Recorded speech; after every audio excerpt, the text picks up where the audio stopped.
আসসালামু আলাইকুম এভরিওয়ান, কেমন আছেন সবাই? আশা করি সবাই ভালো আছেন। আমি আলহামদুলিল্লাহ ভালো আছি। তো আজকে আমি রান্না করব গরুর কলিজা ভুনা।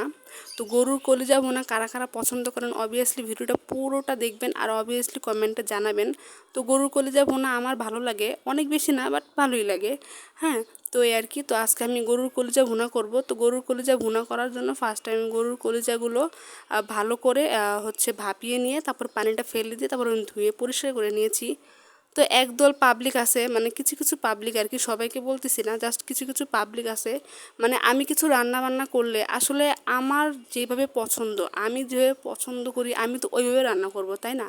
তো আমার পছন্দ আর আপনার পছন্দ কখনোই এক হতেও পারে, নাও হতে পারে। আমি যেভাবে খাই আমি সেভাবে রান্না করব, আর আপনারা যেভাবে খাবেন আপনারা সেভাবে রান্না করবেন, সেটাই তো। তো আমি আমি বুঝি না, কিছু কিছু মানে পাবলিক আছে, সবাই না। তো মানে এসে এমন এমন মানে কমেন্টস করে, আসলে আমার মাথাটা পুরো হ্যাং হয়ে যায়। মানে না বুঝা ভিডিও না বুঝা না যাই না একটা কমেন্ট করে বসে থাকে, আসলে এই জিনিসগুলো অনেক বেশি খারাপ লাগে। তো আমার কথা হচ্ছে, আমি যেভাবে রান্না করি আমার ভালো লাগে, আপনার যেভাবে ভালো লাগে সেভাবে আপনারা রান্না করবেন। তো এই যে ভাপিয়ে রান্না করার ব্যাপারটা, এটা নিয়ে একজন আর কি অনেক বেশি একটা করছে, আমি আসলে এগুলি পছন্দ করি না। তো আমার যে জিনিসটা ভাপিয়ে আমি আমি একটু যে কোনো জিনিসই তরকারি হোক যাই হোক আমি একটু ভাপিয়ে মানে পানিটা একটু ফেলে দিয়ে তারপর আমি রান্না করি। দেন সবার কাছে মানে ভালো নাও লাগতে পারে, তাই না? আমার কাছে ভালো লাগে না, আমি এভাবে রান্না করি। তো যাই হোক, এদেরকে আসলে কিছু বলার নাই, তো বেশি কিছু এদেরকে বলতে গেলে আসলে কি বলবো, যাদের ভালো লাগে না তারা আমার ভিডিও ইগনোর করবেন, জাস্ট এটাই বলবো। কিন্তু উল্টাপাল্টা কমেন্ট করবেন না, আমার এগুলো ভালো লাগে না। ঠিক আছে? তো আমি রান্নাবান্না তো প্রফেশনালি না যে আমি অনেক বেশি ভালো রান্নাবান্না করি, একদম মানে এইভাবে করতে হবে, আপনাদের মনের মতো করে করতে হবে, আপনাদের মনের মতো রান্না আপনারা রান্না করবেন, জাস্ট এতটুকুই। তো যাই হোক, আই এম সরি, অনেক বেশি বলে ফেলছি, আসলে কিছু কিছু পাবলিককে বললাম আর কি। তো যাই হোক, তো গরুর কলিজা ভুনা করার জন্য আমি ভাপিয়ে পানিটা ফেলে দিয়েছি। আর যারা যারা একটু বেশি বুঝেন তারা আর কি ভাপিয়ে পানি ফেলে না দিয়ে ওই পানির সাথে রান্না করে খায়েন, আমরা আর কি পানির সাথে রান্না করে খাই না।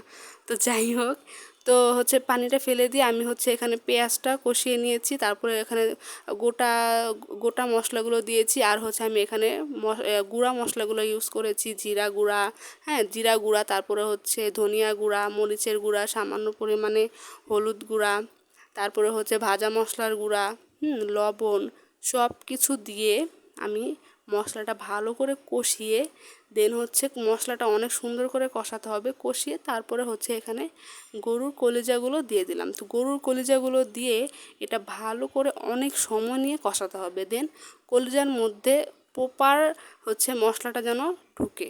তো এই আর কি, তা আমি অনেক সময় নিয়ে কষিয়ে নিয়েছি। তো এটা ভালো করে কষাতে হবে। আমি গরুর কলিজা ভুনা আমার ভালো লাগে, মানে আসে না যে অনেক পছন্দ, এরকম কিছুই না, তবে রান্না যদি ভালো হয় অনেক বেশি ভালো লাগে। তো এই আর কি।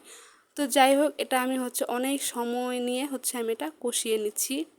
তো এই তো সময় নিয়ে কষিয়ে তারপরে যখন এটা অনেক কষে একদম তেলটা মানে বেরিয়ে আসবে, তখনই আমি এখানে দেখেন তেলটা কিন্তু উপরে চলে আসছে। তো এখন আমি ঝোলের জন্য এখানে পানি দিয়ে দেবো। তো পানি আমি বেশি দিব না, অল্প পরিমাণে দিব। তো এই আর কি, তো পানি দিয়ে আমি এটা আবার ভালো করে একটু কষিয়ে নিব। তারপরে যখন পানিটা যখন শুকিয়ে আসবে, তেলটা যখন আবার ভেসে উঠবে, তখন আমি এটা নামিয়ে ফেলবো। তো এই আর কি। তো গরুর কলিজা কারা কারা পছন্দ করেন, কাদের এটা বেশি ভালো লাগে, তারা কিন্তু অবভিয়াসলি কমেন্টে জানাবেন। আর আমি যদি ভুল কিছু বলে থাকি তাহলে অনেক অনেক সরি। তো আমি কিন্তু সবাইকে বলে নেই, যাকে বলছি সে অবভিয়াসলি বুঝবে। তো আমার গরুর কলিজা ভুনা আজকে কেমন লাগলো অবভিয়াসলি জানাবেন কমেন্টে। তো আজকে এ পর্যন্তই। আর আমার ভিডিও আপনারা বেশি বেশি করে দেখবেন, ভালো না লাগলেও দেখবেন, ভালো লাগলেও দেখবেন, ভালো না লাগলে বেশি বেশি করে দেখবেন, দেখতে ভালো লাগা মানে চলে আসবে। তো এই আর কি।